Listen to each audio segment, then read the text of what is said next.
சட்டப்பேரவையில் சுற்றுலாத்துறை சார்பில் அமைச்சர் ராஜேஷ்குமார் புதிய அறிவிப்புகளை வெளியிட்டார்.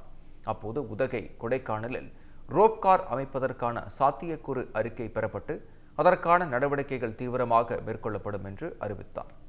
கன்னியாகுமரி, திருப்பூர், கிருஷ்ணகிரி, ஈரோடு மாவட்ட அணை பகுதிகளில் 48 கோடி ரூபாயில் சுற்றுலா வளர்ச்சிப் பணிகள் மேற்கொள்ளப்படும் என்றும் தெரிவித்தார்.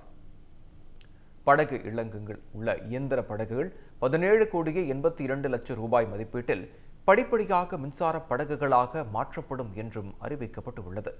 சொகுசு கப்பல் மற்றும் சொகுசு படகு சுற்றுலாவிற்கான சாத்தியக்கூறு அறிக்கைகள் 2 கோடி ரூபாய் மதிப்பில் தயாரிக்கப்பட உள்ளதாக தெரிவித்த அவர், கிராமப்புற பகுதிகளை சுற்றுலா வரைபடத்தில் சேர்க்க 60 லட்சம் ரூபாய் மதிப்பீட்டில் கிராமிய சுற்றுலா திட்டம் அறிமுகப்படுத்தப்படுவதாகவும் கூறினார்.